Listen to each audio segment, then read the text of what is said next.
starting a new project today. We're doing a garage addition with a breezeway attached to the house. So we just picked up the trailer from Montaigne. Me and Derek are riding together. Say hi, Derek. Oh, and he's got a sick stash now too. Oh yeah. But anyways, yeah, we're heading to this project. A couple of the guys are already there. They're getting the lumber all uncovered and they're shoveling around the foundation. I think there's some snow on site. But yeah, we'll get this thing plated and hopefully get some walls up today. Yeah, we'll see how far we get.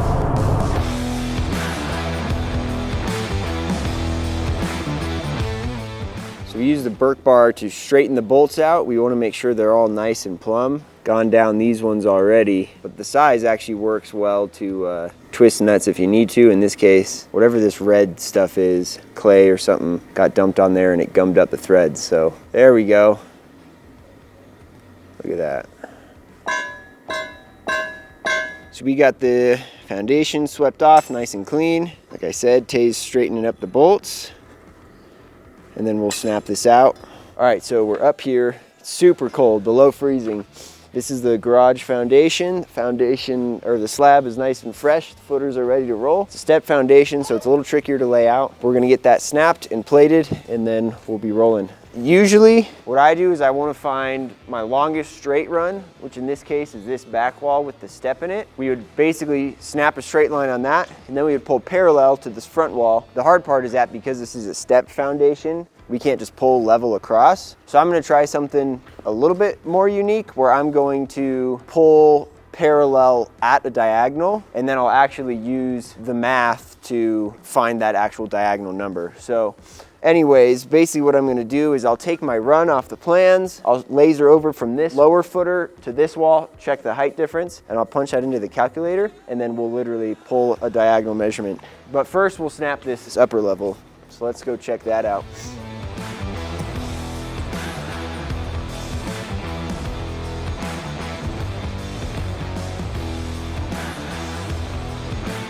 .28'8". So we're marking our 5.5. We're gonna mark it here, and then we're gonna go up to the top step on the outside, all the way down to that far corner. We'll mark the same thing there. Not that one, on this straight wall. Yep, right there. Same thing right there. And then you can bring that string up here, Zach. Okay, so basically here's what we're gonna do. Exactly this, we're gonna set our laser on this. Less about shooting that way, it's more about shooting up. So the reason for that is, I'm gonna take this, you hold that. I'll hold this over here on my mark, and then you just have to go up high enough to miss the foundation. So that's what the laser's for. See what I mean? Going down? Nope, you gotta keep going up. You see how you're hitting the foundation? You gotta go up so we get a straight line without hitting the foundation. Can you step back a little bit for me, Bailey? And if you put your hand over it, or Zach's hand, you'll be able to see where you need left or right. You have a pencil on you, Bailey? Yep. As soon as he get where you want, would you mark where the string is hitting the foundation? Come up a little more, Tay. We got to put more tension on it to make sure we're tight. You can go ahead and get ready for that, Bailey, as soon as he's where he wants it. Up a little. Hey, Tay, you know what'll make this easier? Pull the line longer, go on that rail. You can go through one of the rungs, and then that'll give you something to like pull it against. So you're not just holding it in the air. You know what I mean? You're gonna be just to the right of that post, or just to the left of it, sorry. So go inside the rails so you're closer to the step. Other side of that post, yep. Yeah, that's freaking beautiful. So yeah, I'm gonna pull it real tight now that we have something to brace on. That's it? Perfect. All right, there we go. That's kind of an easy way to mark a straight line on 2 steps. So now we've got a mark here and our mark there, so we can snap that.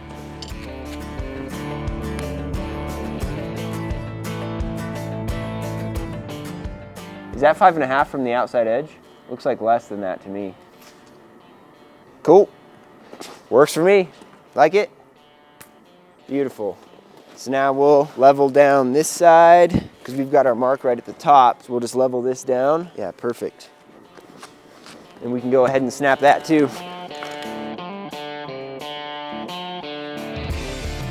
So now we've got our back longest straight wall snapped. So now we're gonna figure out this math situation here. So this front wall is 2x8, this back wall is 2x6. So I just need to remember that. So I'm subtracting the correct numbers for my plates. So we already know our outside to outside dimension is 30 feet. So now we just need to get our height difference. So I'm gonna laser over to you, Zach, out there. Yep, I'll burn you 3 inches off the laser, and then you just tell me what that measurement is, right there. 73.5, exactly? Let's go 5/8. 73.5/8? Yep. 73.5/8. So that's our rise, and our run is gonna be 30 feet minus the 2x6 plate and minus the 2x8. 7 1/4 plus 5 1/2, 12 3/4. So 30 feet minus 12 3/4, 28 foot 11 1/4. That's my run. And my rise is, what was that, 73 5/8? 73 5/8 rise. For diagonal, easy, 355 inches, which is 29 foot 7. Here's what I'm gonna do. I'm gonna give you this, and you hold the 1 foot mark right on our red line. Like it?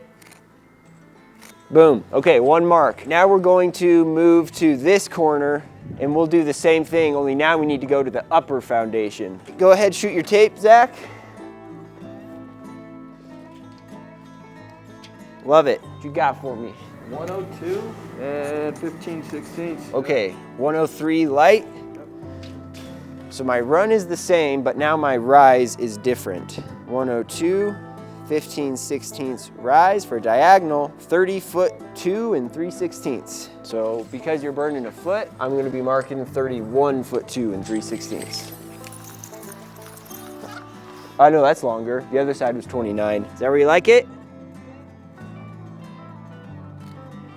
Boom. I'm gonna double check this one by lasering up and just holding the tape so we can see more or less where we're sitting. What size tape do you have? 35? Beautiful. Okay, so let's double check this. Set up my laser.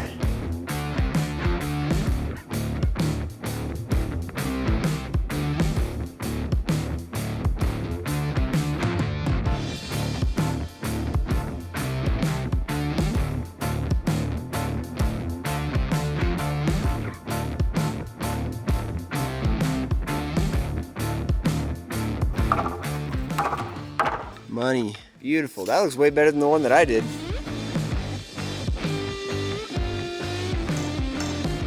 So our plates are done now. So now we're gonna start our walls. So we're gonna stick frame our walls. So I got my height at that corner. We'll set that, and then we'll laser across the corner, run a string line or a laser, and then we'll measure and cut the rest of the studs.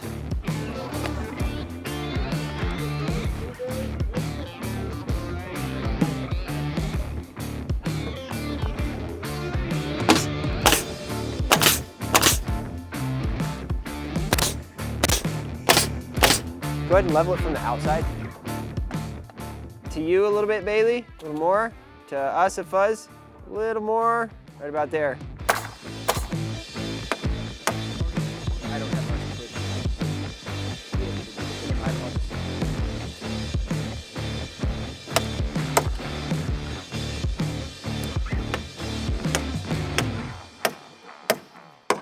Okay, so this corner is braced nice and plumb. So we're gonna do the same thing on that side over there. We'll shoot a laser to get our height and everything. If you wanna go up there, shoot your laser onto this. Yep. I'll measure down to your laser. Yep. We'll add those heights and then we'll make the post on that side. We'll run a string line across and then we can measure to the string line for all these studs. One more.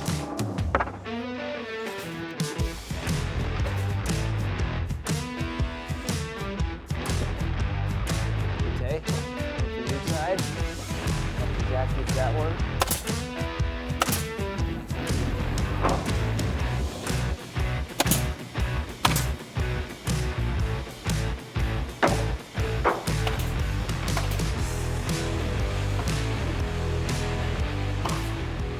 So we've got 2 floor plans on this house. We've got our architectural floor plan, which looks like this. It's got all of our dimensions and measurements and our layouts, things like that. It shows our window size, our distance from the corner to center, stuff like that. So I've got my window laid out, but now I need to lay out the structure of it. So on our structural pages, I can look here, there's my window. See, I've got a double 2x12 header, and then there it shows me 2 trimmers and 2 kings. Same thing here, 2 2x12s, 2 trimmers, 2 kings. And that goes on across the whole house. So I'm gonna use that to lay out my window now. So pulling over from center is the start of my window layout, and I get 2 trimmers and 2 kings. So I'm gonna lay that out. There's 2, 3, and 4. Finishes that off. So I've got trimmer, trimmer, king, king. Now I'm gonna do that same thing on the other side. This one here is an interesting spot because the start is right on the top of this. So really, my layout looks more like that. So what I can do, I need 6 inches total. I'm gonna lock my tape there at 6 inches, and now I can laser up to the top of my tape.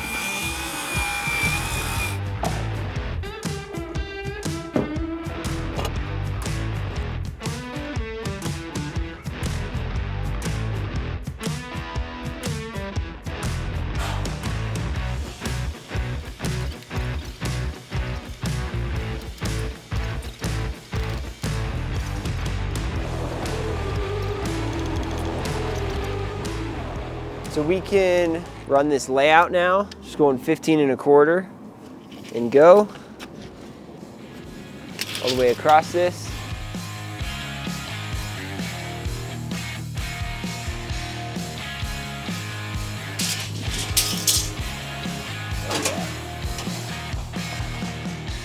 So you can put a nail in the back of that 2x6, so we'll go over the top.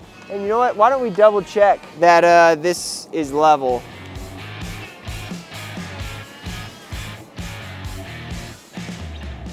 Am I a little low? Okay, I was holding it low on purpose. Keep your hand up right over the top. I mean, it's close. I don't know if I'm perfectly at the right height, but we're close enough to know that we're pretty much right. So if we were off, we'd be off by a lot. So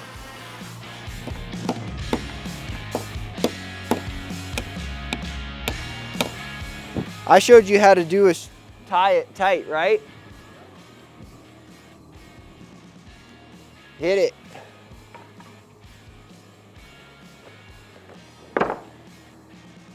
Hell yeah, nice and tight. So now, Zach, we're gonna lay out our studs with Bailey. So we're ready to cut these all. I'll roll down and I'll measure each one, and I'll give you the measurements, and you'll just mark it right there on the stud so we can cut them all and get them in line. So we'll first lay them all out so we have them all where they need to go. Running all of our studs on the ground like this. We've got our string line up on our post all the way across. I'm gonna roll up across there on the scaffolding, and I'll measure all those measurements, give them to the guys. I want it to be more accurate than doing the chalk line thing. I've had varied luck with it, and at least this time I'm gonna do this. So you can do the chalk thing and have it work out well, but I just wanted to do this time. All right, first up, 133.5. Then I've got 2 at 133.5 light.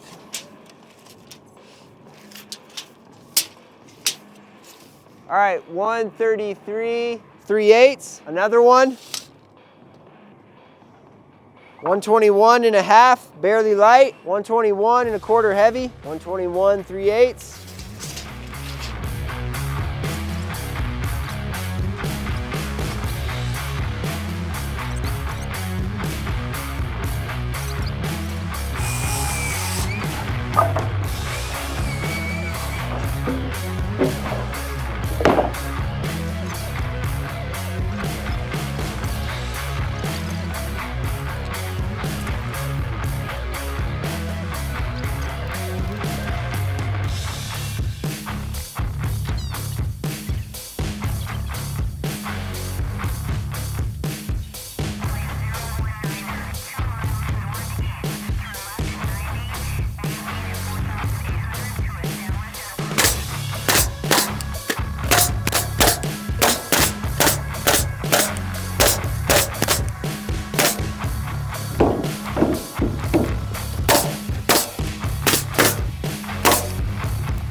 first partial wall's framed, so we'll do our best to stand her up, see what the hell happens. The bottom on the bottom? Oh yeah, that's not a bad idea. It'd be a little goofy, but I think it'll work. Let's try it.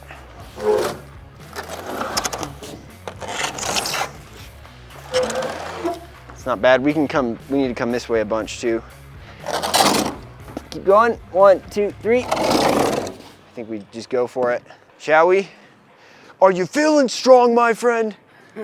It's from some movie, I don't remember what. So their side is gonna kind of tip a little because it's hanging on nothing. That's okay.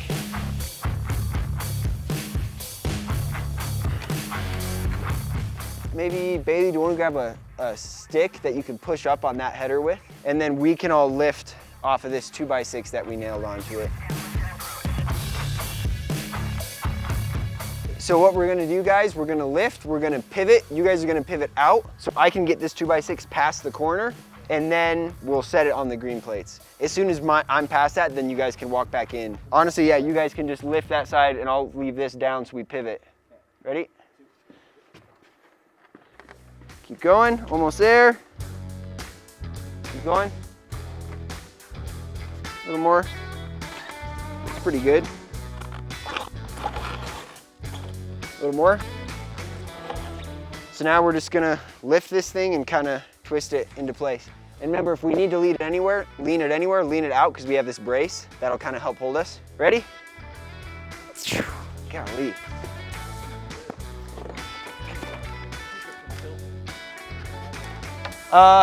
Here, hold that right there. Bailey, I'm gonna nail your 2x6 to the side so then you can still kind of lift, but also just help balance it. Because I think the 3 of us can get enough lift, especially if we're not worried about tipping. Go ahead, you guys lean it towards me so I can reach this.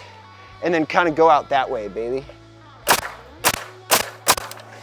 Ugh. Okay, Bailey's got our lean now. So we just all lift. There it is.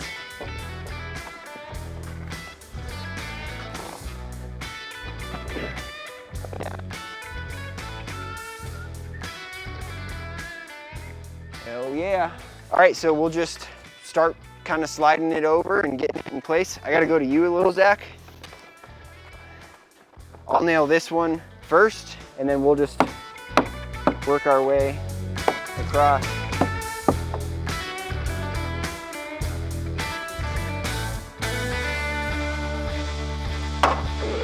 Push out a little more, baby. Kind of leaning in. Push this thing towards me, Zach. Kind of rack the wall.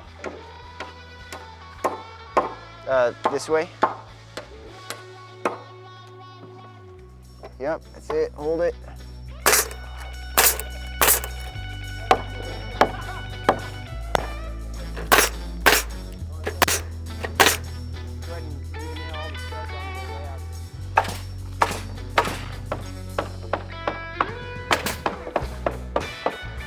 So now to lay out this garage door, I'm gonna check the width between the concrete.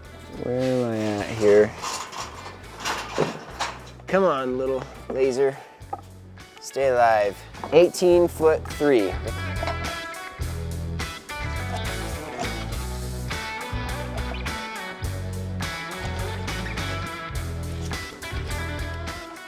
I'll just have you mark the end of this. Just past the concrete, basically.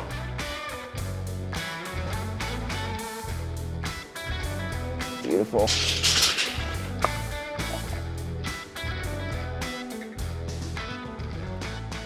Yeah, 5 marks. 3 trimmers, 2 kings. So I'm basically just checking the width of the actual opening and then centering my RO within that difference. Sun's already going down behind the mountains a little bit. Very shady on site. It's pretty cold. We're gonna move the trailer. It's out on the side, but we're gonna bring it over just on the other side of this lumber. It's gonna be a much better spot to have the base set up.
We're gonna set our steel garage header. I've got a pretty cool trick for setting beams without heavy machinery that I'm excited to show you guys. That's safe and effective and easy. So this is up the back side of the garage. There's an apartment above it. So we got these two walls done for the most part. And then I got ready for this side. I'll just set a top plate across there, partially, at least a 4-foot gap in the middle, and we can raise that beam. And then we ran out of sill seal here. You can see where that ends there. So we need to run more sill seal on the rest of this before we can finish these walls. But Landon is bringing that this morning. Top plate's got a little sag in it, so we'll raise that up when we put in the rest of those studs. That's the same one I've had.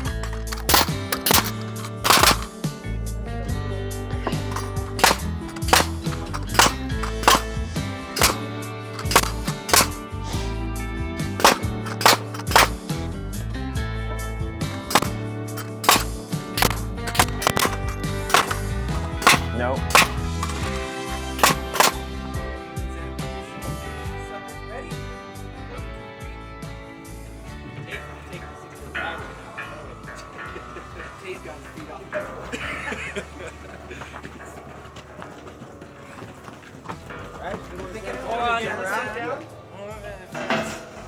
I need more people back here. Hey, I know your feet were off the ground, Tate. I know it. They were not. This was Tate. I was sitting on it. I was sitting on it. Do it again, guys. Ready? Yep. 1, 2, 3.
Let me see that done.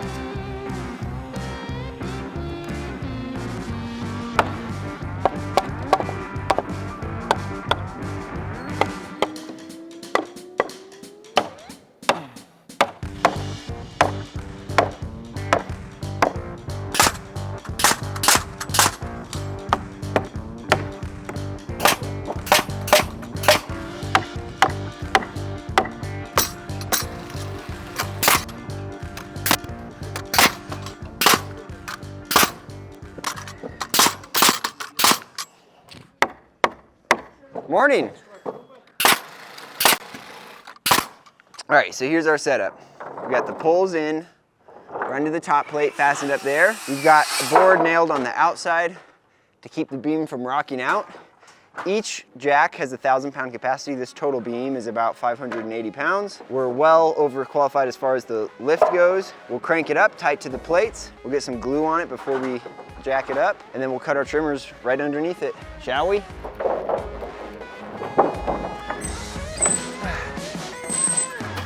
There might be some like crap we have to pop through.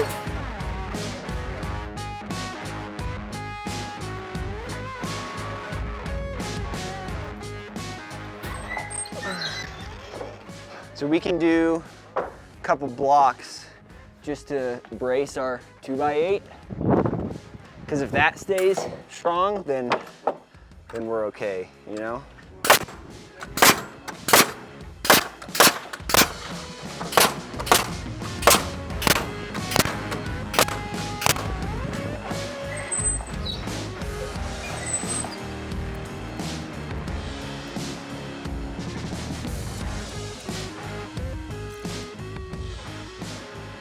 So just watch as we get closer, it's gonna put extra pressure on this 2x8. We should be okay, but just keep your mind on that. You could even just put a hand on that 2x8.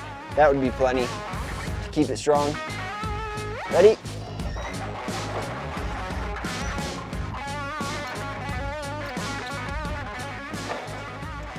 Because then we can just clamp them to the top plates, pull it up tight, and then we can pull the wall jacks out. Not too bad, dude. 2 guys setting a 600-pound beam.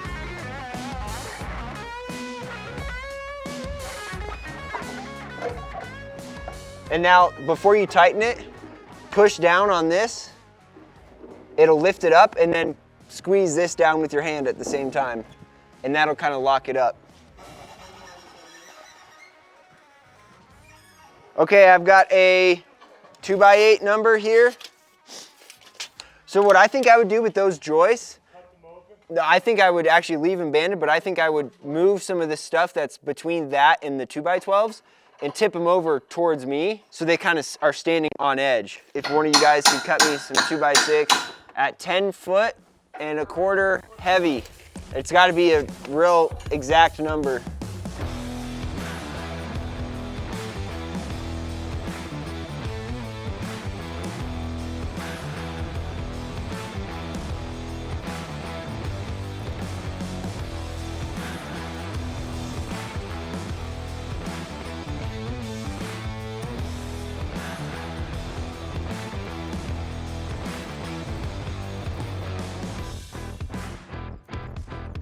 Perfect. All right, let's do it.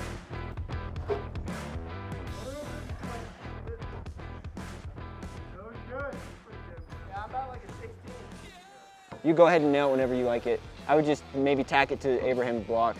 Hey Tay, hop on top of the wall. We're gonna nail a brace to the top of the truss first so we can keep it plumb. All right, so nail that to the top of the truss, just like flat on top, towards you.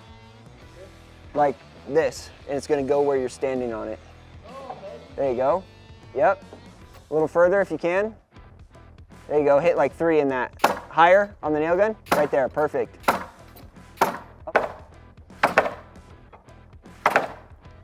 Just two nails, beautiful.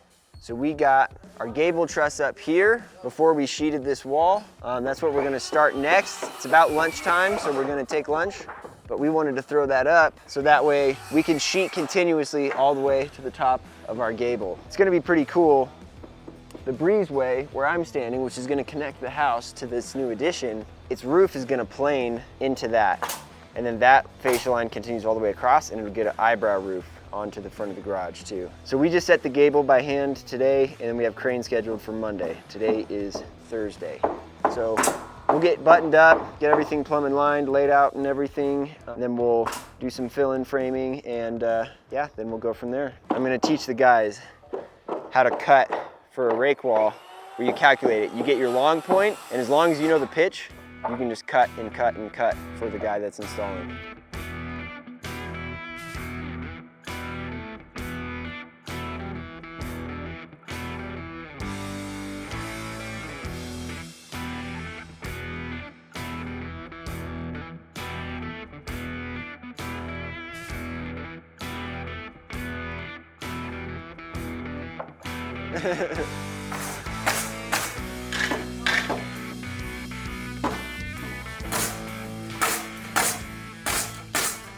All right, so we're cutting this window apart and moving it. The plans I was given for this show this concrete slab being 5'8" outside to outside. And if you measure this in person, it's actually 8'9". So apparently there was a revised set of plans that we didn't actually get until like 30 minutes ago when I mentioned this to them. So we got that. The revised plans show it being 8 foot. It's actually 8'9", so it's still wrong. Either way, that now runs into this window. So we need to move this window over here because you can kind of see the plane of that slab there.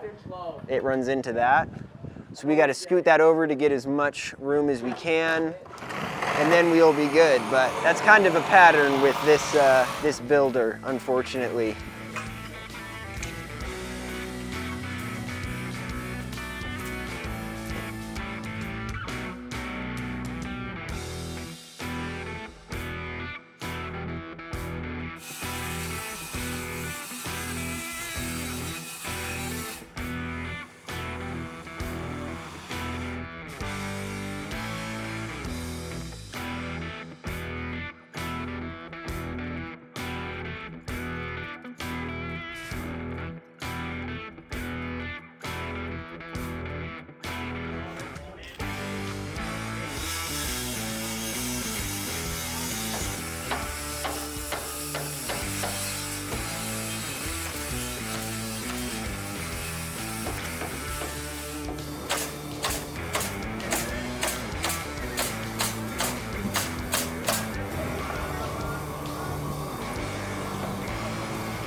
It actually feels like you are.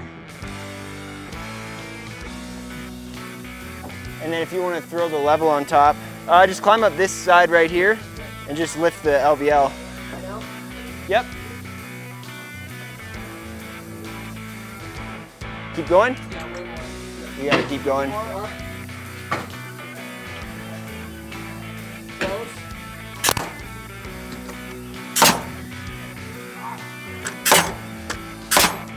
Not tight, not tight. Because it's a double, but we're gonna just run a single so we can nail straight through into our joists here. So we need to do a 2x10 ledger there. Yep. Well, there's only. Landing probably won't hit that one. It goes out 7 feet, hooking the rim joist. Our landing goes up 7? Yeah, I just asked Mill. He said we can cut them and they'll have to reroute them from underneath or from inside the garage ceiling. He said, or accommodate them temporarily. So we'll just Sawzall them flush. They're just PVC, so that's good. This LVL runs all the way. It'll post down, and then the wall goes on top of it, and then the other LVL goes across at the roof height. So that's not an LVL at the end of this one. Yes, but it's gonna be higher, because it's gonna be the LVL that catches the TJIs that are gonna frame the roof here. It'll be a bit higher, yeah. We'll probably have to underframe it to like look normal for drywall, but.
So you've got 28.5. It's 1.5 inches to the edge of the saw.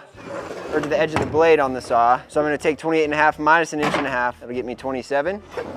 And that's how I'm gonna rip this. But the other thing is 28.5 is more than half the sheet. So if I take the other half, it'll be closer to me. So 19.5, if I mark that here. Sorry, I'm confused. It's less than 4. Oh, this is less. So like I'm cutting my piece. This is my piece, but I'm gonna cut this side. Because that's 19.5. If I measure that, it's 28.5. Okay. Sometimes these sheets are like an 1/8 small, but an 1/8 off is no problem. The cut's not as wide. Exactly. So if I do 19.5 or 18 with my saw, that'll get me that full rip. 1.5 off because of this? Because that, exactly. Now what's important now is making sure this stays square with the saw. If I do this, that's gonna mess everything up. So I gotta keep it straight.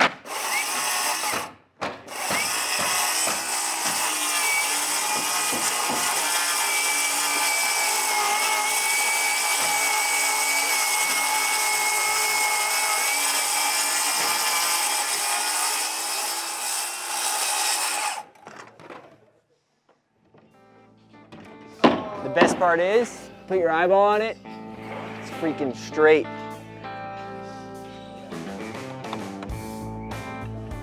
All right, we're seeing how long it takes us to do 5 nails.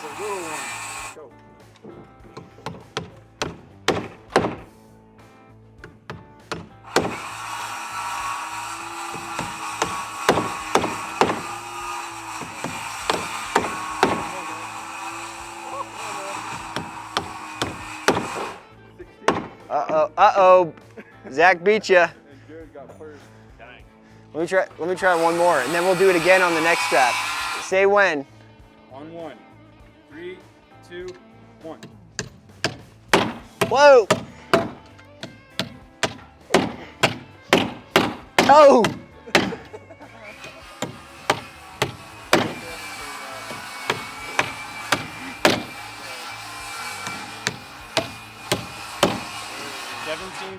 Man, dude, we're just getting worse and worse every time. The higher you go up, man. It is actually, that's totally true.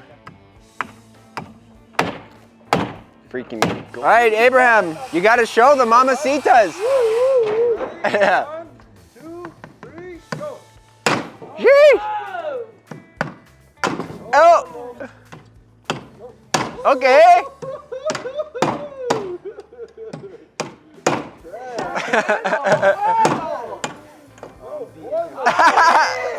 Oh no! No bueno.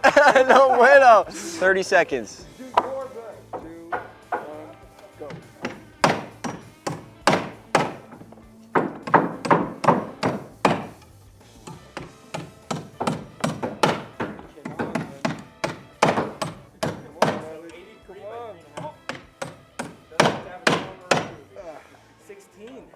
I'll take that all day. Ladies and gentlemen, certified ladder holders, new look. Oh my gosh. Certified holding my heart. Sheesh. And he trusts my nails into this 2x4 for sure. Certified heart holder. On your marks, get set, go.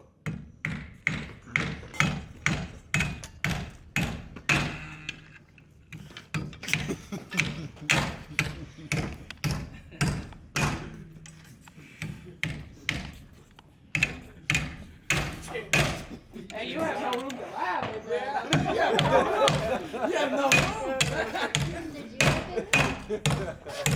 I'm good. Hey, fine.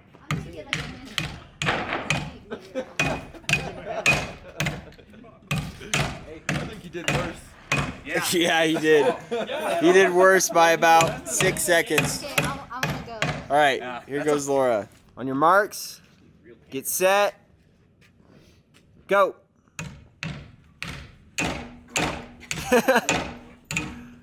This is straight up exposing my own crew on YouTube. It's Jonathan. Yeah. Come on. Come on. Come on. Come on. Get set. Go.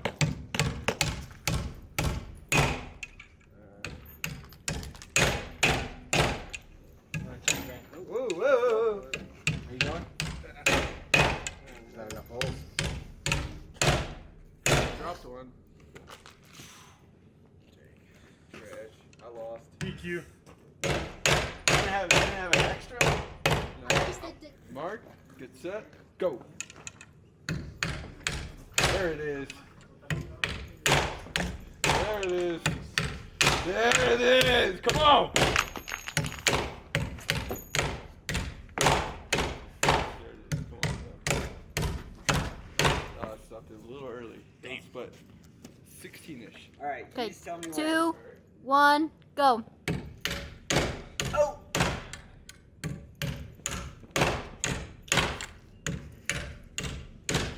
No more tires. Last one. Done. 14. Ah, Round close. 4. What a beast! Just one more. There's 5. That was good. That was 14. There it is.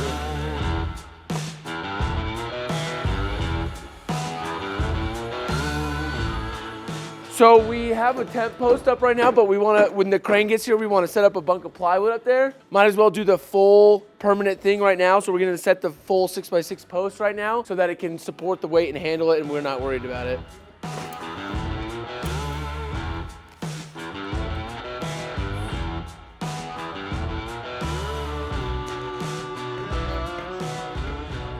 You can lift up the LVL a little bit too.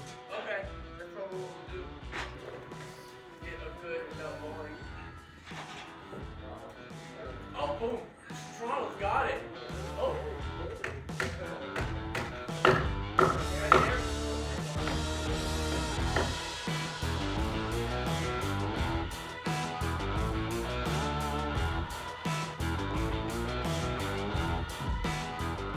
How was that road? Yeah, it was pretty slick, actually. I thought it might be a little tricky. Yeah. Well, we'll be quick. It's just literally just right across here. That's it.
To you. Hey.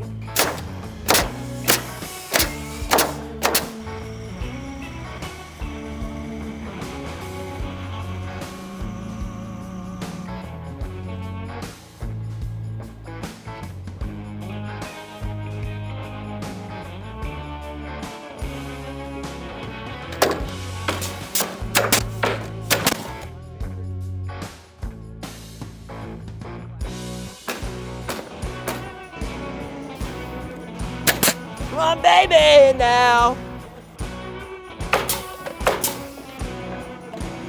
He's got the throwing DLC expansion pack. All right, this is our last single, and then we're switching to 20 and 7/8.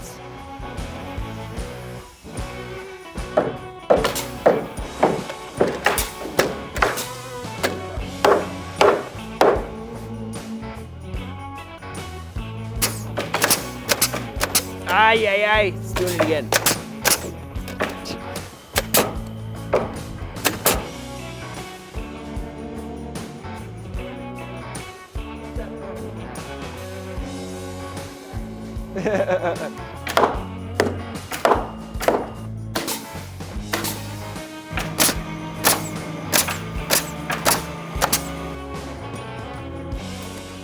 Ready? En español right here. 10, 9, un cuarta, atrás. All right. Is that okay? Was that okay or was it basura?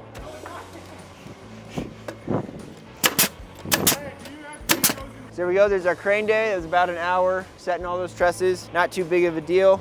We like to help Keith roll up his stuff when he comes. So we take these pads off, slide them onto the mounts, put these pins back in. We hit that on all four. That wasn't too bad. Not at all. That last one's a little out of balance. It was weird how they were different, man. Yeah, it's interesting, but there we go. Pretty easy. Yeah. We're gonna have some goofy steel stuff up here after Thanksgiving sometime. Really? Yeah, for the breezeway. So that means there's gonna be 3 or 4 sets. You can see these little notches in the. Oh yeah. So they're gonna sit right there all the way across, and then it's basically like a steel moment frame that will frame rafters over the top. But yeah, it's a bunch of steel, so.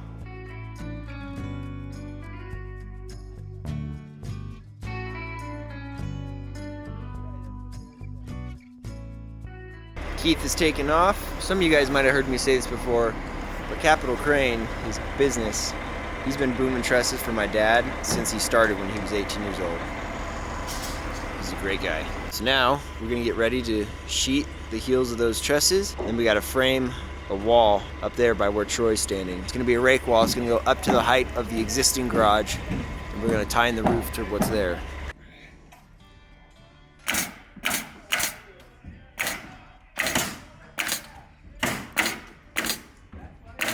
All right, so we're gonna build our rake wall that sits on this floor here. It's gonna sit on that LVL.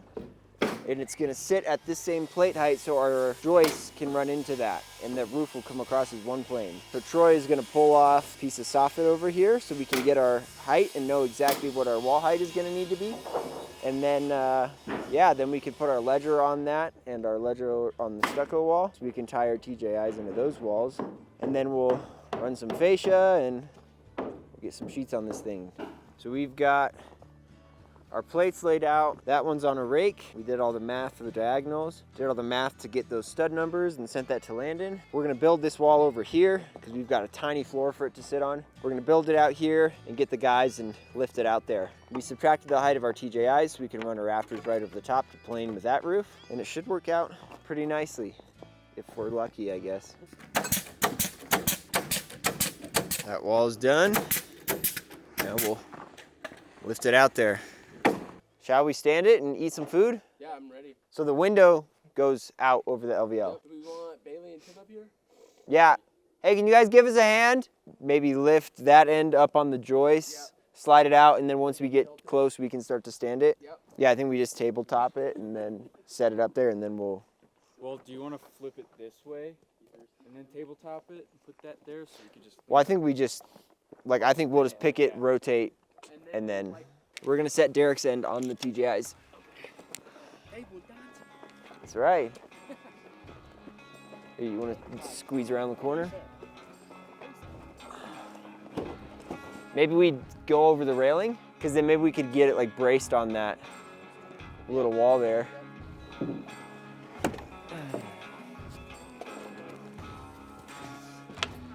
Okay, and now we start lifting over here. Yep, so we'll get it over this railing first. Yeah, let's go to me first so we can get up higher and then. All right.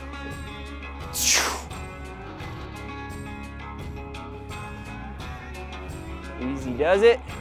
So we're gonna need to kind of walk back on the studs.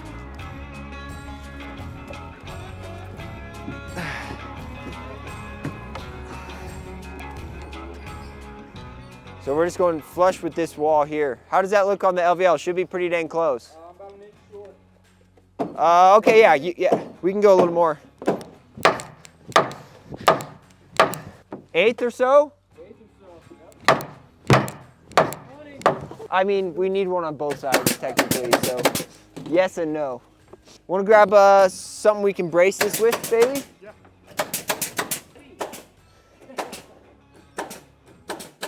Beautiful. So now with our rake wall up there, we're gonna get that wall sheeted so we can put the ledger up. We're also gonna start running our 2x10 outlookers over those trusses. That'll get us our overhang over here. You can see where the truss is cut back.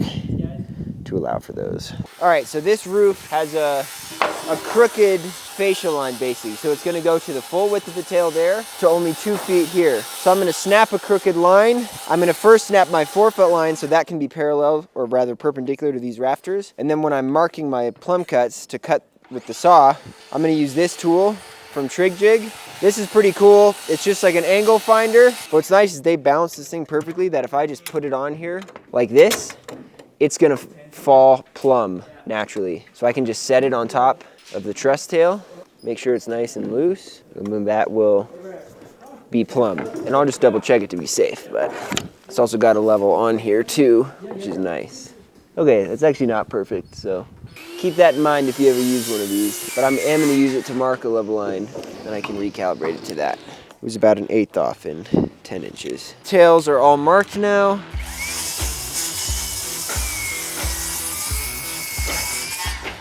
First one just needs barely any, and then it's gonna progressively get a little bigger the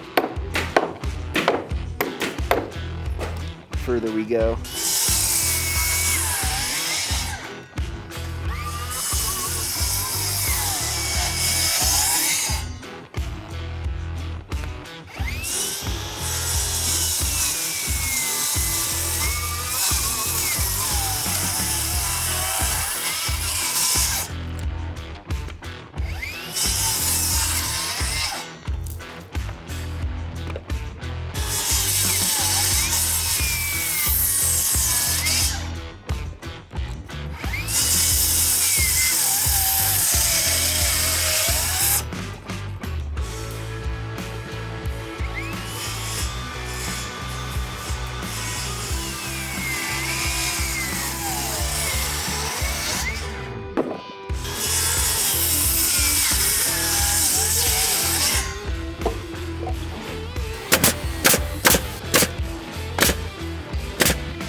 So these need nails, but I got the layout good. Perfecto mundo! Yeah.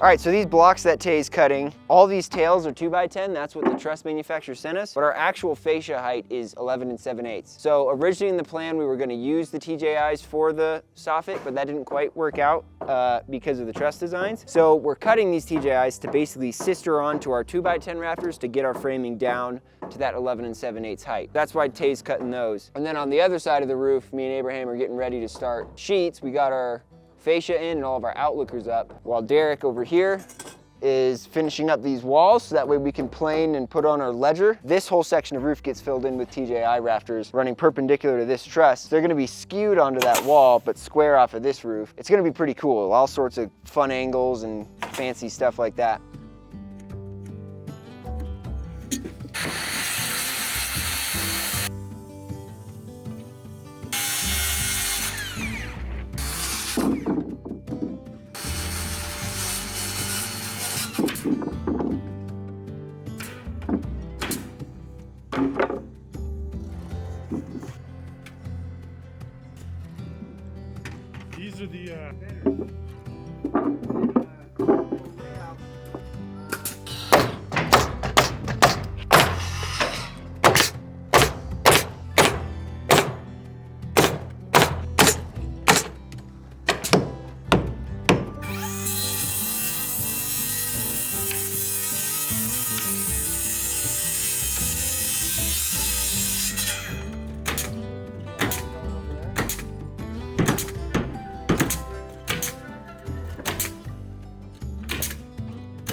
Yep, yep.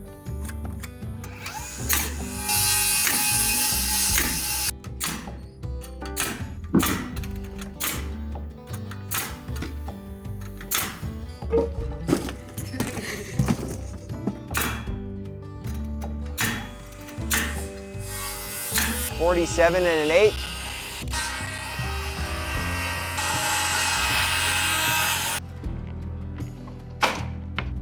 Yeah, let's try that. I guess an easy way to tell would be to just measure at the bottom and at the top. Go ahead and make it like a 1/4 inch longer, so it'll be like a 1/4 inch out of square. I think that's what it'll need.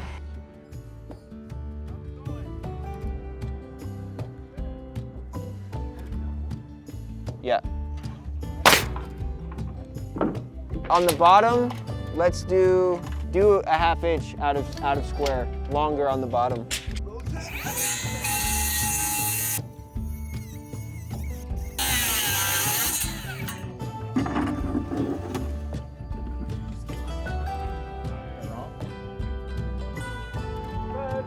Good.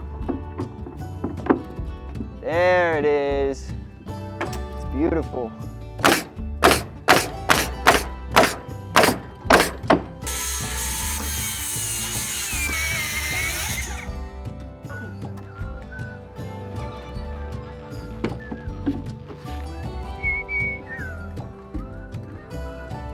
Yeah, from the plywood, 23. It'll be because I straight up.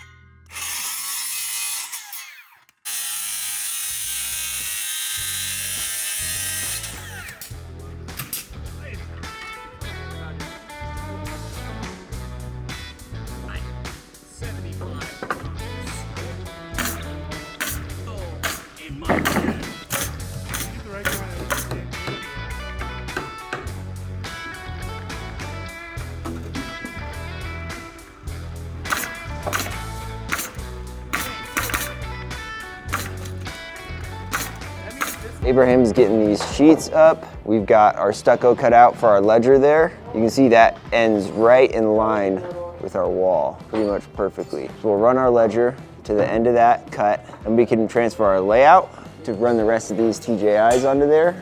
There also gets an LVL across, which will probably pocket into the wall rather than doing a hanger or something.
stand it on edge. Put one on each side. That.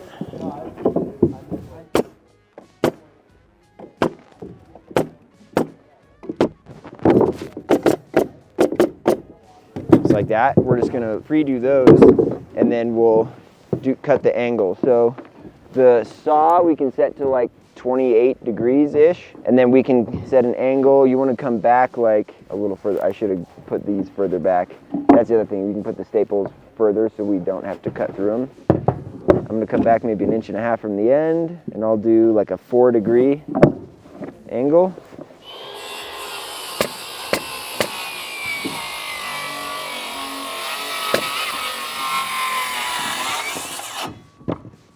And that's going to be the exact angle we need. So we'll just pre-cut the angles. So our measurement is going to be from this point every time. And then the important thing is we want to make sure the holes are on the bottom, the angle's going that way, and the bevel's going this way. So they'll all look just like that.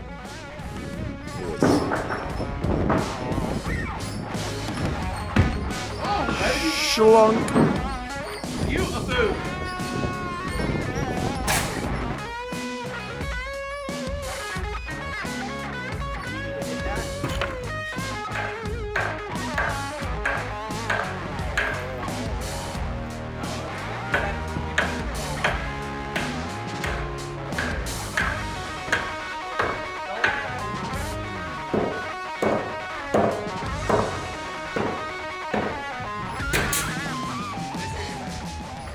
Got the TJIs all in. Now we can fill in the sheets. So we've got the roof just about all sheeted up. So now we're gonna frame this 2x6 wall inside the stairwell here. It sits on top of that. Go up to the top of the joist, and then we'll have to open up this soffit roof overhang so we can tie in the joist to the existing roof.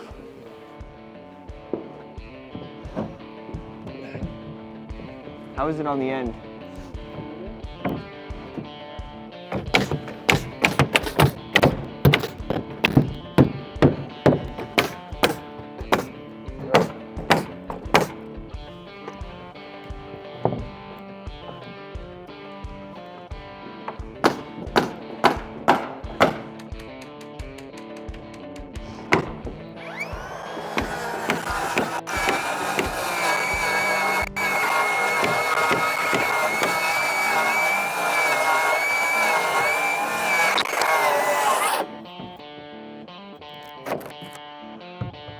Here, let's flip it. This is a out of square cut. And then we'll actually go, oh, hang on, we gotta add a block right here. There you go, perfect. Perfect! And then I'm gonna go flush with this, and I'd rather put in a little piece there than to you. Yep. Just hold this in line with the cut I already made.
So we've got a little bit of material that we need to order to finish up this section of the garage, which I've got ordered. You can see we're missing a couple sheets, some rim joists there, rim joists there. So I'll get that ordered, which will be good. But for now, we're gonna order the custom steel for this breezeway, and then the gutter guys gotta come and remove some gutter. We'll tie into this existing roof after the storm passes, so we don't have to worry about it. And then we'll be just about done. Oh, and we'll cut the stairs. But they also gotta move the gas line before that can happen. So now we've got our subfascia all filled in, and we've got what we need to finish up our upper roof. We're getting the old roof pulled open so we can tie in. So the plans told us that this was going to be an 11 7/8 roof, which of course it's not. It is not. So we've got this opened up here. It's 2 by 8. So we're going to need to fur up our walls a little bit. You can see how we're a few inches short of that. So we'll fur these up to that height, and then I picked up some 2 by 8s on my roof rack, and we're gonna use those to frame this guy in, get it all tied in. Got our rafters in. Tim's getting our roll blocks. This one here is doubled up because we're gonna have 2 more doubles coming off of it this way, and that's gonna fill in a box for a roof access there. So you can see we had to fur up our plates because the engineers got the rafter sizes wrong, so it's all right though. We got them furred up, and we added ledger locks to tie them into the original plates. And we're gonna add in some blocks along this plywood seam to tie the roof sheeting together as well. There's our double there. Sheathing blocking there, roll blocking there. We'll run a couple that'll overhang on this side. Landon's running in this one to overhang and hold up our fascia.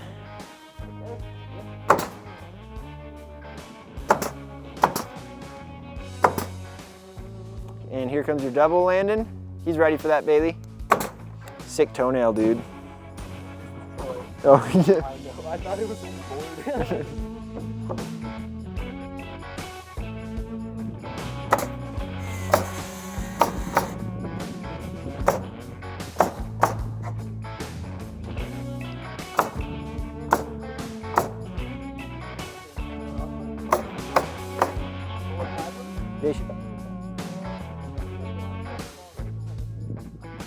You might remember me talking about plans changing. That continued to happen. So we had an inspection here. The inspector said there needs to be a portal frame detail here, and this beam needs to be packed out. Now my plans didn't say that, but we had an outdated set of plans. We were working off of an old set that didn't have that detail, and the inspector was looking at a new set that did have that detail. So we had to pull some sheets off to redo that, and then we're getting this eyebrow roof on as well. But we're also gonna do this set of stairs in here, so let's talk about that. So here's my location where these are gonna go. So basically what I need to do is I need to get my height from there down to the concrete, and that is gonna give me my rough height. But let's see if I can draw this somewhere. Because we've got our landing up here and the concrete down here, this slopes. My height to here will be good approximately to get me my run. So I need to check that height, figure that, and then figure out my run, and then recheck the height from here using a laser. So spoiler alert, I already did that. This is where my run ends up coming out to. See that crow's foot? So I lasered over, got that height, and yeah, it was about a 3/8 different based on my rough check. So my overall height was 136 inches and 3/8. So I take that height, divide it by 7, that'll give you an approximate number, that'll give you about 19. So then I divide by 19, that gives me a 7-inch run. I can go higher than that, so I tried by 18. That gets me 7 9/16, and that's what we went with. So that is what I've got here. These steps are gonna have a 7 9/16 run, or sorry, a 7 9/16 rise, and a 10-inch run. So I can calculate that diagonal. Basically, after punching those two things in on the calculator, 7 9/16 is my run. Oh, sorry, no, clear that. I stored that, so I can recall one. It's my rise, 10-inch run. This diagonal will give me that number. I'll mark my first tread out, and then I'll basically pull from that corner this, and I'll just keep pressing equal. Sorry, plus equals over and over until I get to the correct amount of rises I need. which is 18. So anyways, I'm gonna do that now. All right, so we've got our rise is 7 9/16. So I'm gonna put that stair gauge on this side. This square is a little confusing because it's got a pivoting heel. So there's two numbers, but I'm following the bigger numbers because I'm on the extended side. So I'm gonna set this to 7 9/16. Perfect. This side gets set to 10. That's just a typical residential stair tread. If you're doing commercial, it's usually 11. I'm gonna first lay out my first riser, or just really my first diagonal, I guess. The riser and a tread. I'll come back to where this lines up. Mark another one. So now I've got that diagonal point I was talking about. So I can give myself a notch to pull from there. I'll take those numbers again. That's my rise, 10-inch run. So diagonal of 12 9/16. So now I'm just gonna work down and keep adding that. So there's my first 12 9/16 plus equals, there's 25 1/16. 37 5/8.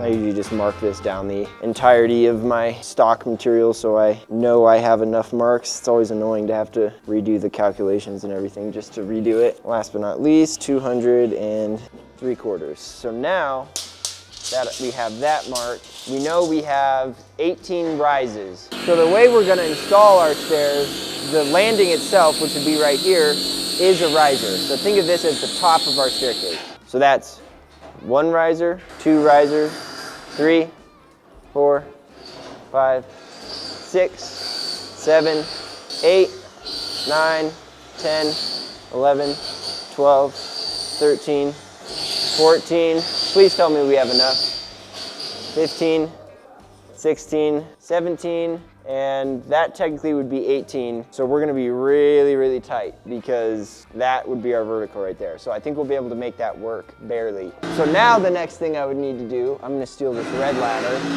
Some of you guys might know already, I like to notch my stairs to strap up the back side of this beam rather than the face. So whoever does the flooring doesn't have to notch around it or deal with that. So I can mark my rise and then I can just take that height here, what's left of it, which is about 2 5/16, and then I can translate that to my stringer. So if this is where it meets that, that means that 2 5/16, just about, down from there, is where that will hit the bottom corner, and then it will square across 3 inches, and then it will square again this way.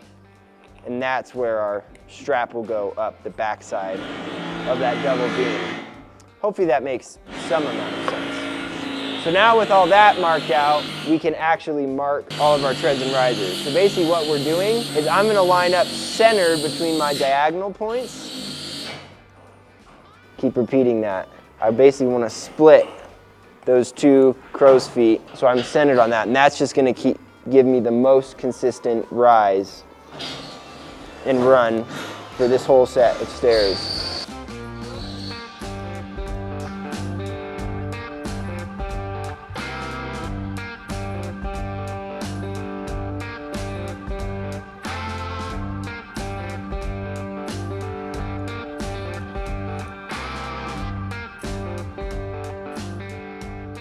So here we are coming down to our last riser here.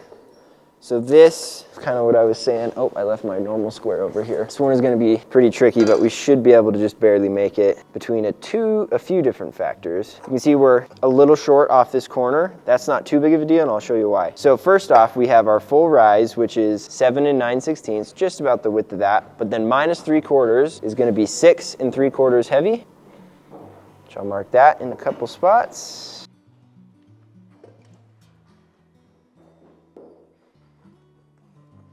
So I'm lowering the width of the plywood I'm going to put on this, but then also we're sitting on a finished slab. I'm just going to take out about 5/16 to account for the flooring they choose. So you can see that gets our corner even a little bit smaller now. But last but not least, we're gonna be sitting on a notched plate. So I'm gonna come over 3.5, and then I'm gonna come down 1.5 inches right here. So I'm gonna mark those. There's that, and there's that notch as well. And look at that. At the end of the day, we are missing about 3/8 of our corner there, and I'll take that. By the way, if I knew it was gonna be this close, I would have ordered these a foot longer. But I'm able to make it work by doing that, so that's good. All right, so now we're gonna actually cut these. We've got these all stacked up on top of each other, which makes it easy. But I've got the Bigfoot saw. This is a 10 1/4 skill saw. What's nice about this is I should be able to cut through 2 of these and mark the 3rd, even though it's LVL stringers. So that's great because I'll be able to basically in 2 passes cut 4 stringers, which is awesome. And that's why it's worth carrying around a behemoth of a saw, so you can cut down on a lot of stuff like that. It also helps that it's corded, because this exact situation would kill so many batteries, and it has killed so many batteries for me in the past. So in order to double check these stringers, because this is a lot of LVL and it could become a really expensive mistake, is I'm just gonna cut the bottom and I'm gonna cut the top, and we're gonna test fit it on the landing and just make sure everything looks right before I go and cut everything, because if I do mess it up somehow, then it's way more expensive to have to replace all these. If I only cut the bottom and the top, I could probably salvage it and still relay this out and cut it right. So I'm gonna slide it so I'm only cutting the top one, and then we'll cut it and just double check how it fits.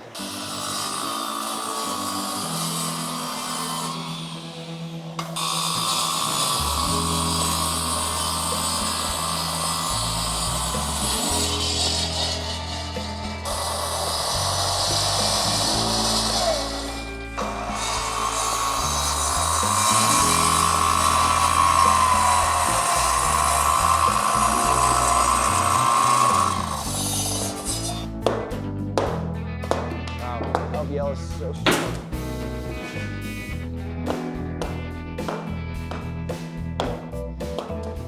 That's literally just the absolute minimum that I can cut and still check this. Troy needed to help me actually set this to test it, so you didn't get to see it. But the only thing we did have to change, everything looked great, but on this side, I basically need to change this notch to be up like that. Because I forgot to account that for the height difference, this is now the correct rise from the top of the plywood, and I want it to be from the bottom of the plywood, because this is gonna get a tread on top of it. So this one piece will just get a little 3/4 shim there, which is no problem, but all the next pieces will be cut perfect. So we've got this stacked back on there, and now we're ready to cut them for real. So I'm gonna start that.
And then I'll tip these ones out of the way so that I can cut the last 2, and then I can put them all together and sawzall them all at once.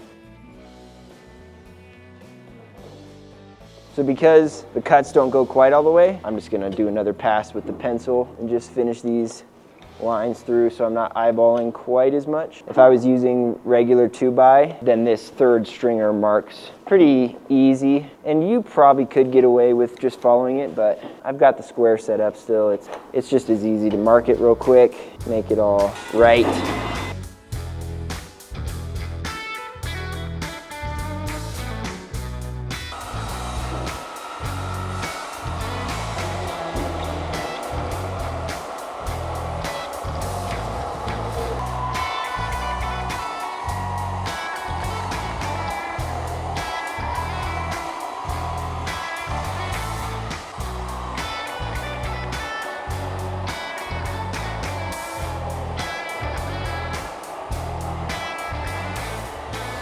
I'm getting ready to set these stairs. So there's two things to note that's important for this. This wall's getting furred out 1.5 inches, and this beam is getting furred out. So it might look like I have all this space, but really I'm going to this wall. So I'm gonna set in, I believe I accounted for 1 inch from each spot.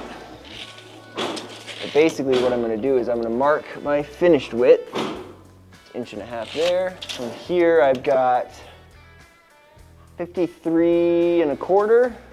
So half of that is 26 5/8. It's my center. So then my width of my stairs is 51.5.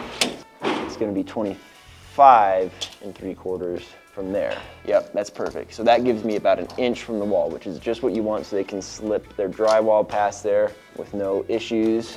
All right, so that's my outside one.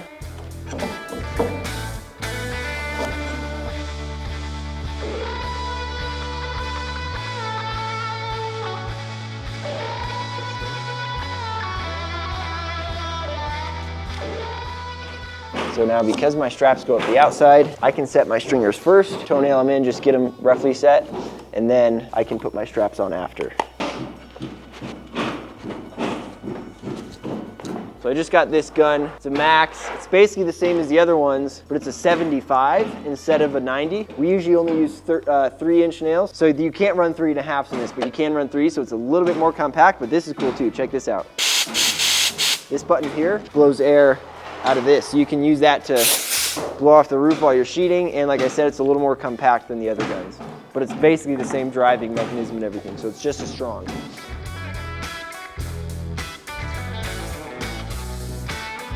All right, go ahead and get right on the bottom of the stringer. Just brace your foot against it. Push it towards me. And okay, go for it.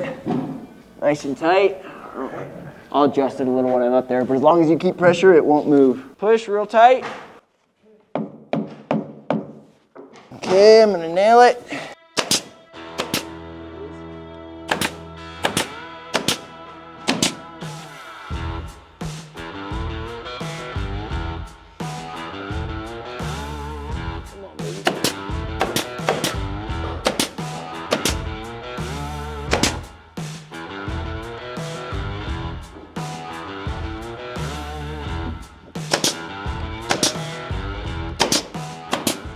All right, last but not least.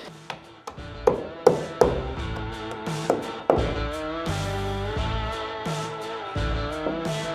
right, hold that. All right, that should stay. And then we can get those straps on the back side of this. You can see here, we've got our stringer notched perfectly to the back side of that beam. Troy's throwing up these straps. That'll lock these in real good. Tie us in nicely to the structure, and then we can get our kicker board down at the bottom of the stairs as well. But I forgot to sawzall these out. So once we get the straps in, I'll lift those up, sawzall that, and then we can put in our kicker, glue it, pin it to the ground, and then we'll get these. Guys got all the treads and risers cut yesterday.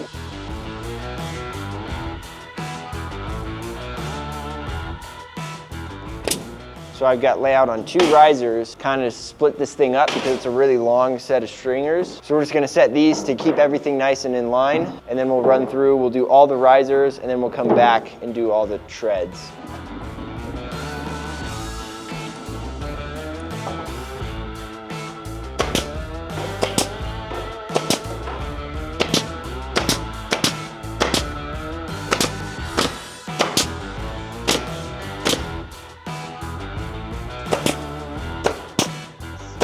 Same thing on the other end. Just bring it up nice and flush to the top of that.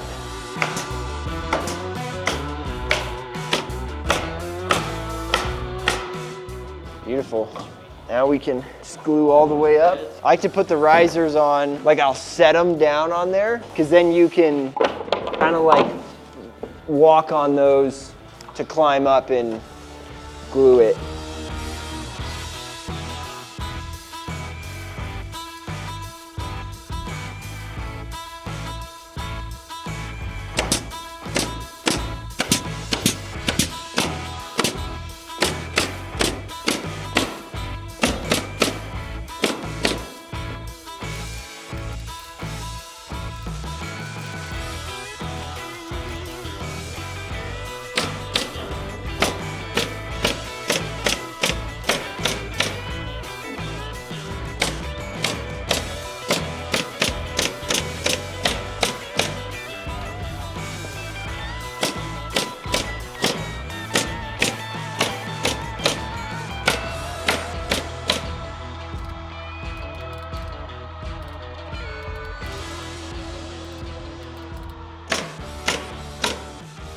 Yeah, we'll just start the same thing on the treads. And then I do a line of glue on the top of the riser too, like the piece of plywood that we just put in.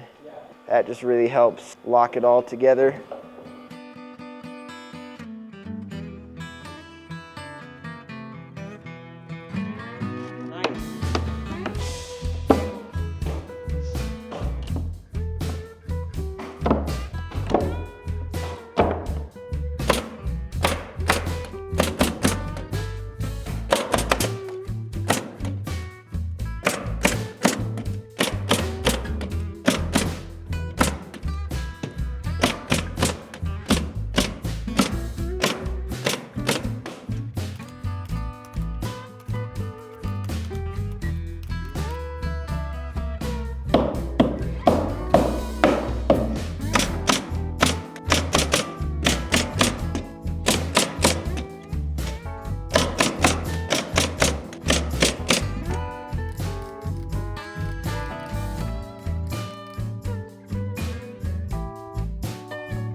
There we go. Stairs are in. Troy got them all glued up nice. Those are in, all nice and solid. Got our straps in on the back. Super clean finish, super strong. And Zach and Tim are getting the eyebrow roof sheeted up. So we've got all of our steel delivered here, which is going here on the breezeway. This is all super heavy. We're getting the crane tomorrow to set this, but today we're gonna cut it. We're gonna get our measurements off of our string line that we put up last time, and we'll just get everything cut and ready so that the crane can lift everything into place, and then we can tack weld it that way. So here's all of our base plates. These are 8 by 12 or 14, I think. So we're gonna bolt all of these down in place first. We'll cut our posts to length, and then we'll set them on the base plates, weld them in place that way when the crane comes. We're also gonna set this door today, and we've got to add a couple hold downs for the engineer. So all that is what we're gonna do today, and then tomorrow the crane is gonna come and we'll actually boom all these guys into place.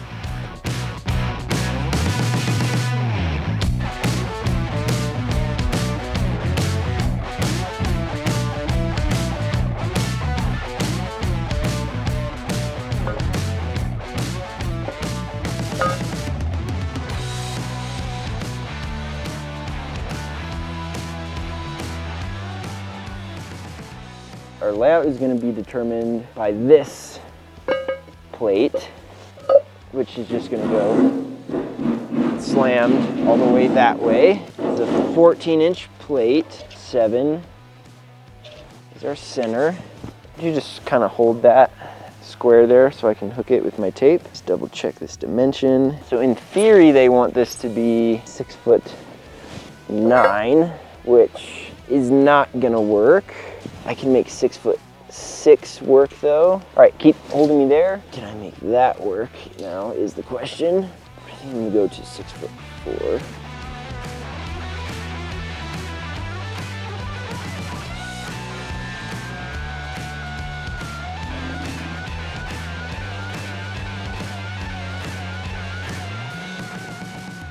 So Troy is working on getting our subfascia off of this roof because our 2x12 rafters that are gonna sit on top of these steel frames are gonna sister alongside those rafters and sit on top of that glue lamb that you see wrapped in that black sheet metal. So he's getting that subfascia off so we can start to get access to that area and figure out what we're gonna need to do.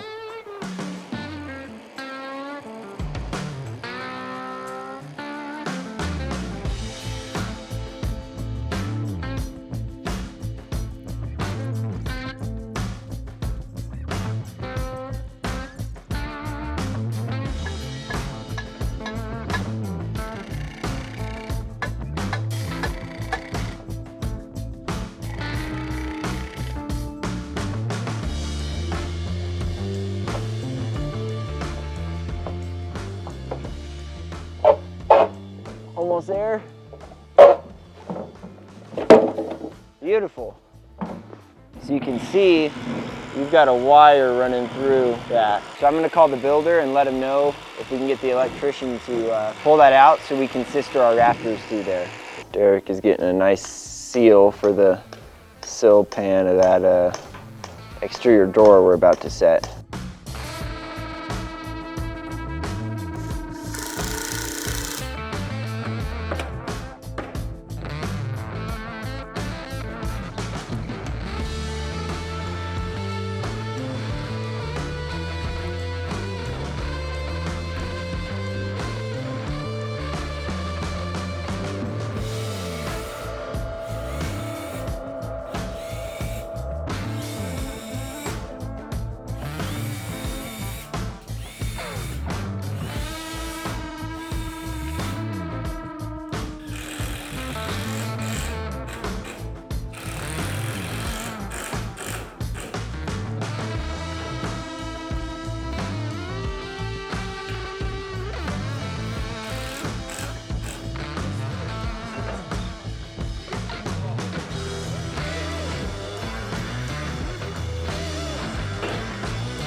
So I basically need to figure out the length for the post to these plates. So if you could just hold your hand above this laser, I need to make sure I'm lasered up to the string line.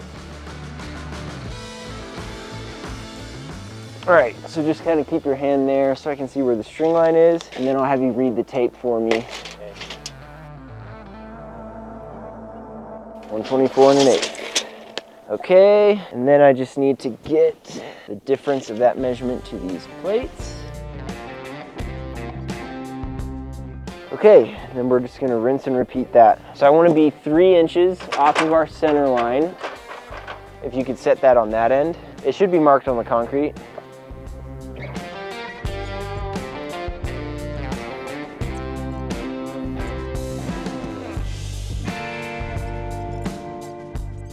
All right, we'll do the same thing. There, okay, I'll come towards me, like 4 inches.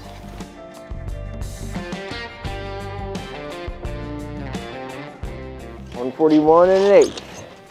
We'll check our height on the sides.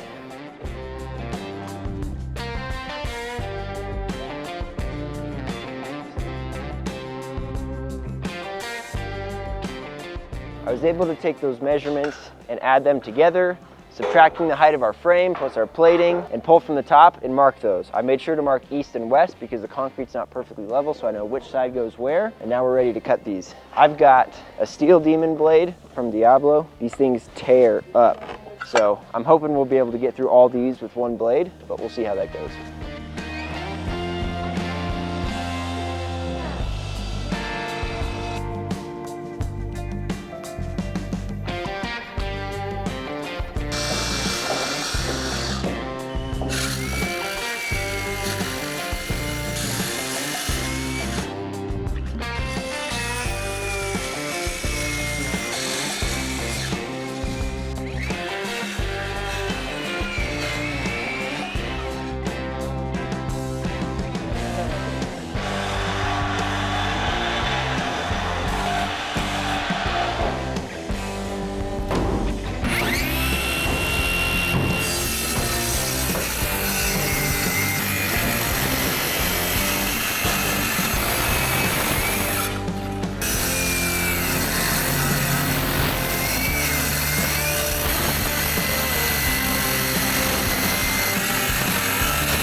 We have all of our steel arches cut, and there's gonna basically be headers going across them. So that's what all these individual posts are. So we have our pitch cut on this one. It's about 7.65 degrees. It's our long point. So we were able to use our height difference between the arches and we know our layout and use that to calculate our diagonal. So we have that marked, and now we can cut all of these, which we'll have 1, 2, 3, 4 of these, and the last 2 we'll measure after the steel is up.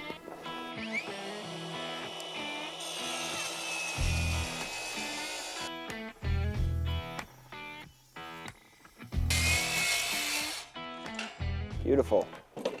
So on the garage door perimeters, we run this back here.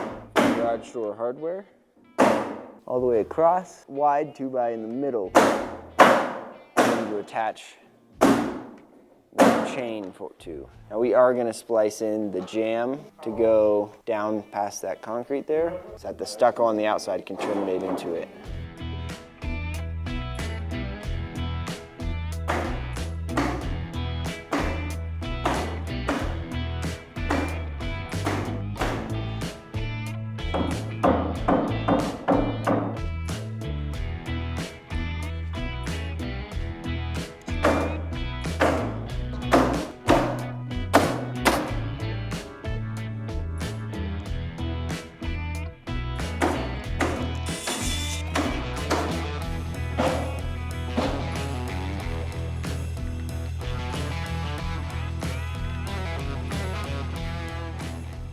So let's take a look at the existing garage jamb detail that we're matching. So here we go. You can see we've got our 2 3/4 piece against the wall here. That's our 2x8 framing here, and the stucco just terminates into that. So now, let's look at the new one again. In order to match up to this right, what we're gonna do is we're gonna add some zip here. We'll tape that corner, give us a nice seal. That's gonna give us another 1/2 inch here. And then the stucco will give us another 3/4 or so there. And then this will have about a 1/4 inch reveal past that. This will get painted and sealed. It looks super nice and finished. So this line is the line of our 2x12 roof system that's gonna sit on top of the steel. It's sloped like that because it's square and it's flat, but it slopes downward, and because the garage isn't square to it, this left side is higher than this right side. So we're gonna nail this left side flush. We're gonna let Derek's side run long because we're not totally sure where that's gonna die, but we'll just string a line off of the steel.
That's west, right? Yeah, this is west. Okay, that goes towards Abraham. Your side is over here, Bailey.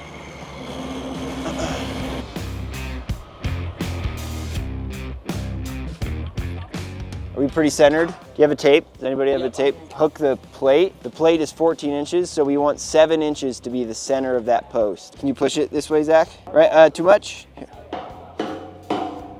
Right about there. Level? Is it level, Abraham?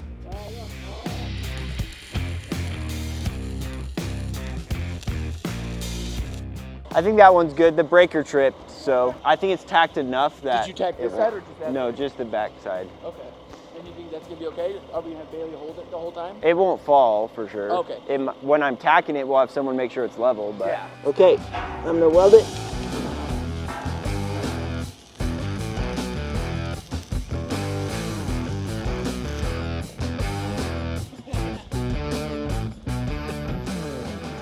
This very last one is gonna be the tightest one. Okay, tell me when it's good.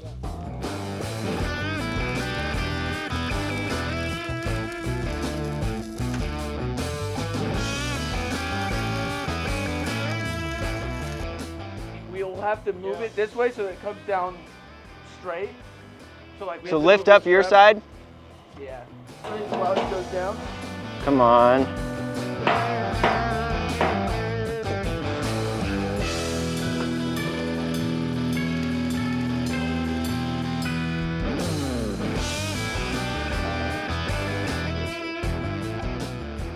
Climb up down on this other side, Zach. I'm just gonna need you to kind of hold this. So I need to come up. We need to plane with this outside corner. Down, see what I mean? Are you flush, Landon? All right, watch your hands, Zach. That's where I'm gonna tack. That seem pretty good? I need to go to you, Zach. I'm sticking out. Okay, like it? Relax, I think. Okay, I'm gonna get some more on there to make sure we don't losing it, but go this corner.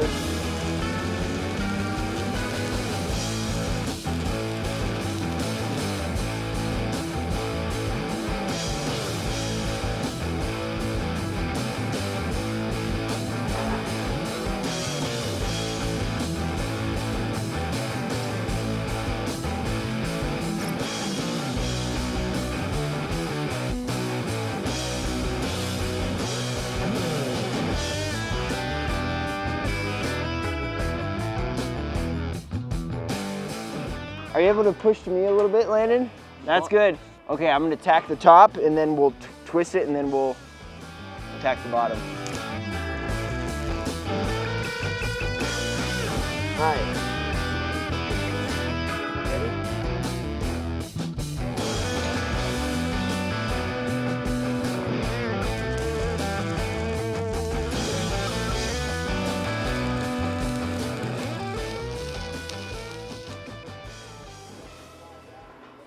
Love that. Shee! Beautiful.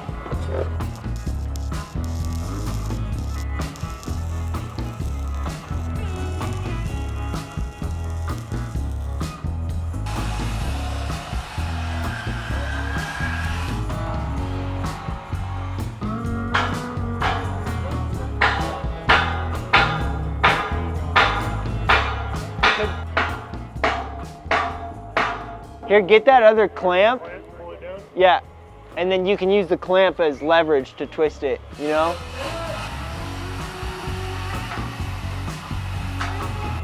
Nice, that worked.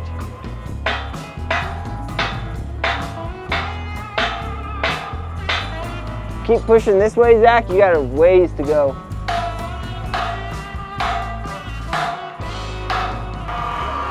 Push a little more. Here, Landon, put this around that cross beam right in front of you and just choke it on itself. Here, Bailey, that's coming over here.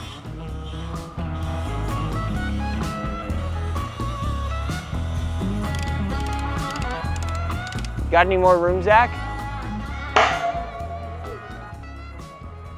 Just keep going for now.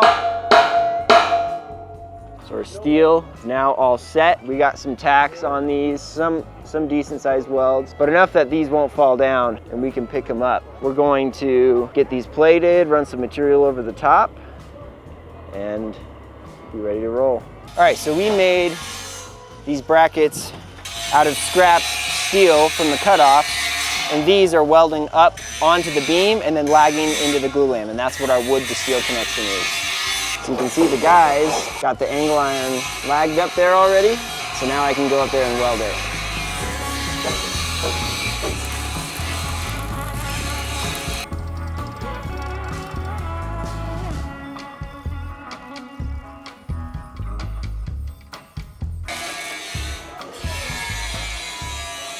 Here we go. Got the whole frame up, got our brackets in on the ends. We had a little bit of racking across these two, but we were able to strap them together and use the come along, and that worked perfectly. So these are all nice and straight and plumb in a line now. And then in the beginning of likely the final part of this video series, we'll get this thing plated and the roof framed and we'll get it all sheeted up. We're now just finishing up the breezeway. You can see we've got our 2x6s up on top. We're about to sister our 2x10 rafters into the existing porch roof to tie that together. We'll get this framed up and sheeted and closed up because tomorrow's Christmas Eve and we're taking some time off until the new year. But yeah, let's do it.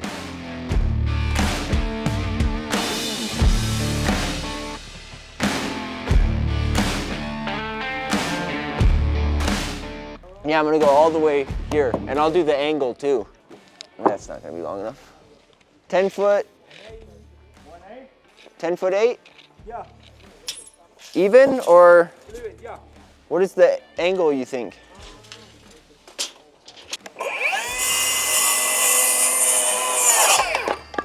You want me to glue it first?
hate to figure all the hard stuff. She's super sheet. That's fun playing for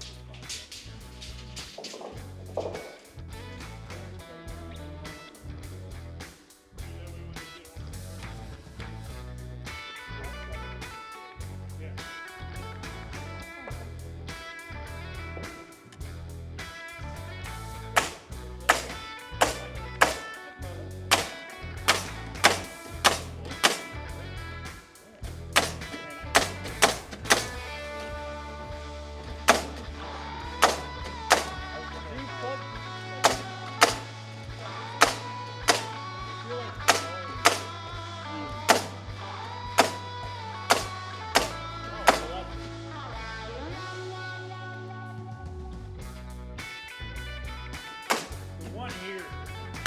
No, I can't do it.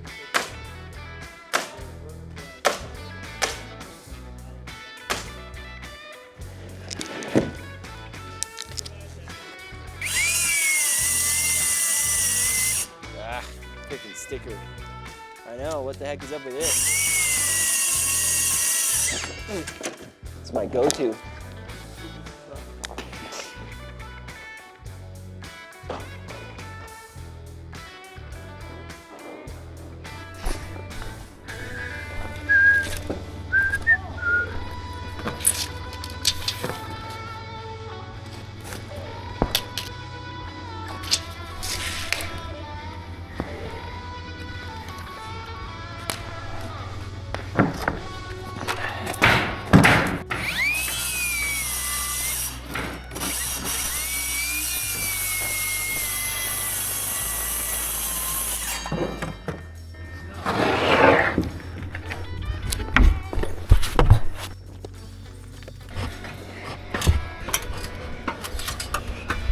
$89? Yeah.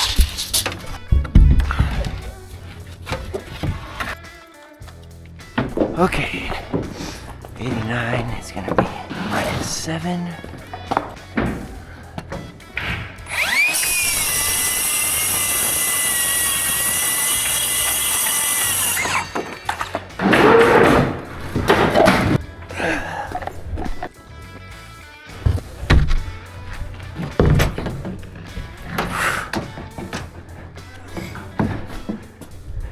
Got it?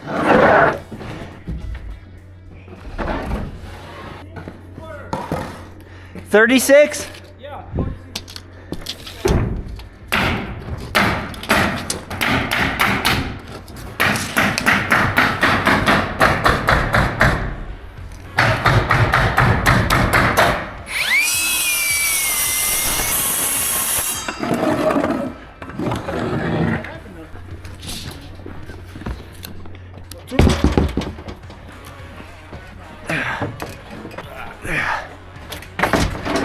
Two-foot block? Yeah.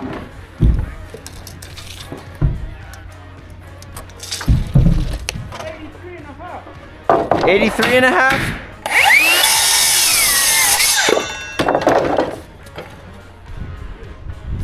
Oh, sorry. 83 and a half? 83 and a half is minus 12 and a half.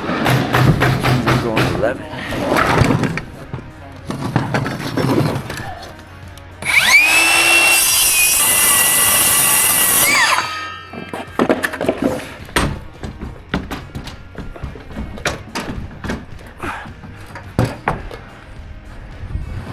Oh, golly, that's a heavy sheet.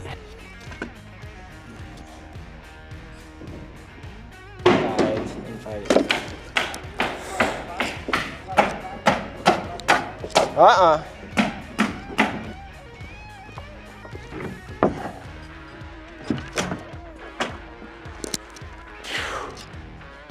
Oh.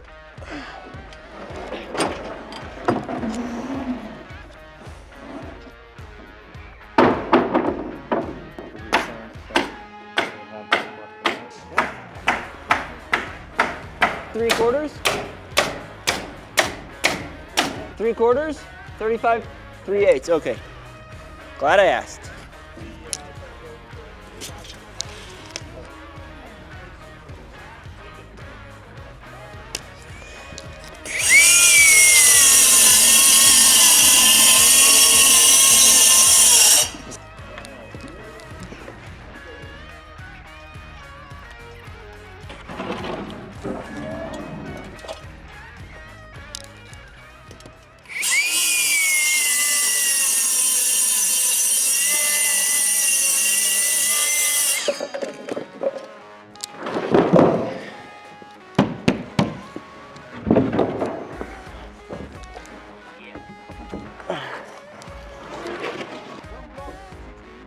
6 inches. 16?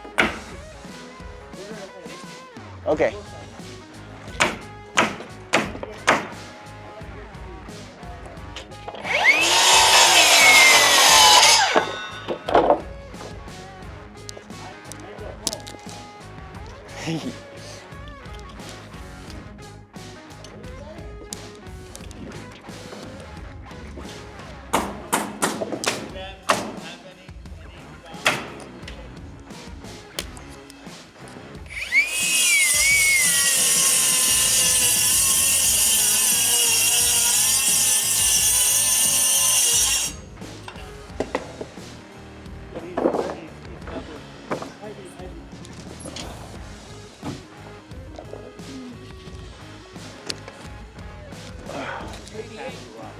$88 3/4.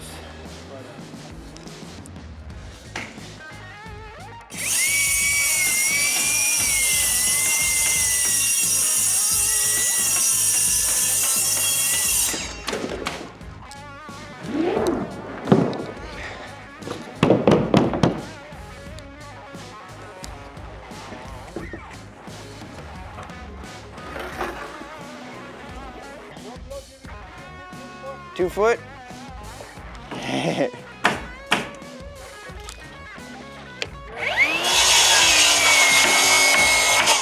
We will run hurricane clips on the on the underside. We don't have to do H clips if that's what you mean. Yeah, the 5/8 they don't. Oh, 24 2x10? Do you need this or no? Okay. No problem. 2x10 or 2x12? Okay.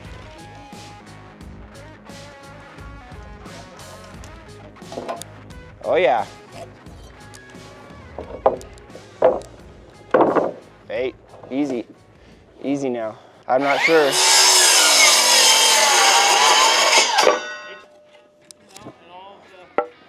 I don't think so. Like steel studs? Like a steel stud, just taller? Yeah, we've framed over it. We haven't installed it, but sometimes we'll get like structural floors in basements and they're all framed out of that. 85 even?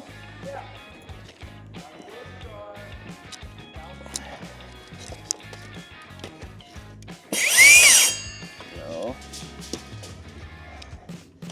There it is.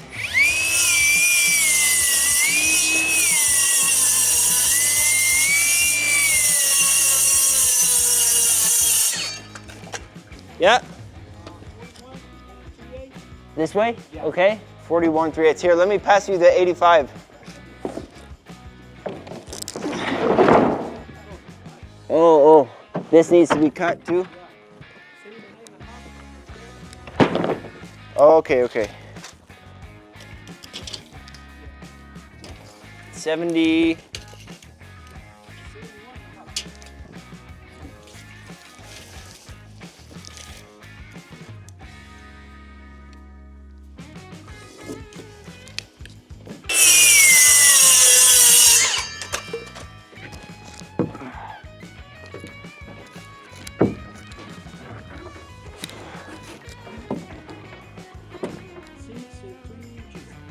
Six foot 3 inches. Here's a block. Here's a block for just right here, yeah. Okay, 6 foot 3 inches. 7.5 over. 6 foot 3 inches, 7.5.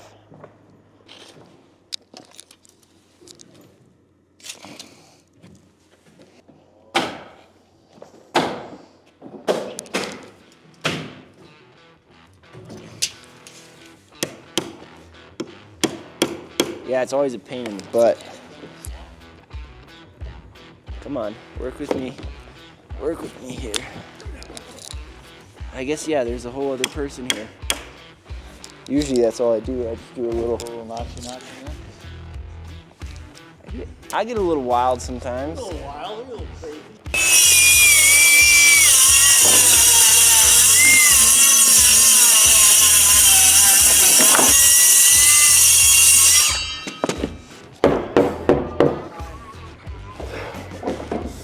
Yeah, and it doesn't seem like the architects are getting any smarter either. Here, want to mark this? If it fits.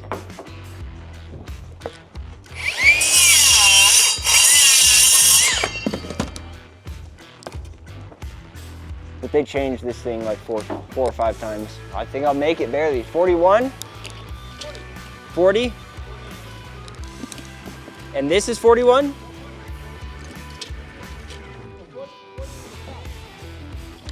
Okay, and then 41 this way. On this side? Okay.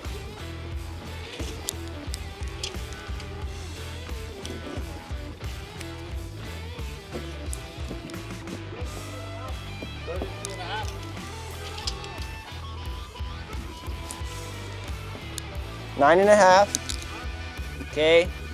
I think that's the same. What is it from here to here to 9 and a half? Yeah, to the point, yeah.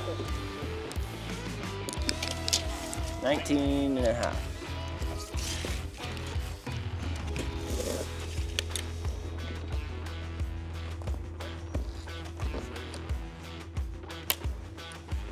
Where the heck am I at? Right there.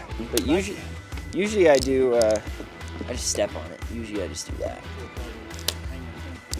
Hey, if that looks close to 90 degrees, then I think we're off to a good start.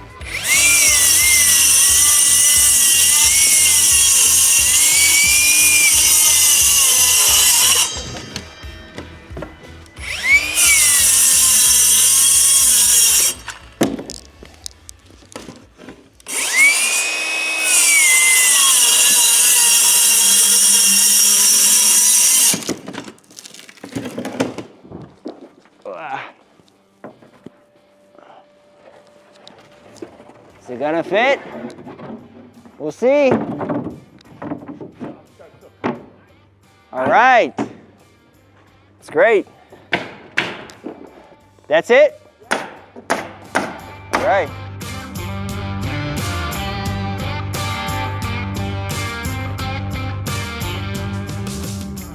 All right, well, that concludes us here in the framing stage. We will probably be doing a little bit more siding work, installing windows and some doors here, but that is the bulk of our focus on this project, so I think that is going to end this series. Also because we're going to be starting our next project, which I'm really excited about, new custom home close to where I live, and we are going to be doing a very in-depth video series on that house, which I'm super excited about. So, but anyways, this was a pretty cool project, a big garage and breezeway addition. Now you notice we just left all the steel in that breezeway. The reason for that is that's basically going to get a glass facade, sort of like commercial style, almost like storefront. So there actually isn't going to be any framing there. It's just going to be glass to the steel. So it's going to be cool to see this all done. I'll definitely try and get some footage and pictures of this thing being finished up, and if you don't see it on YouTube, tune into our Instagram and I'll try and put it out there as well. But yeah, I really appreciate you guys following along and watching. I hope you enjoyed this style of video. I think I'm going to try to keep going this route in the future and just really trying to see each project through to the end and just showcase kind of the ins and outs of what we do. In the past, I would try to avoid boring days, quote unquote, but I really wanted to incorporate everything into this series. So I hope you guys enjoyed it. Leave any feedback in the comments, stuff you'd like to see in the future. And yeah, I appreciate you guys. Thanks for tagging along.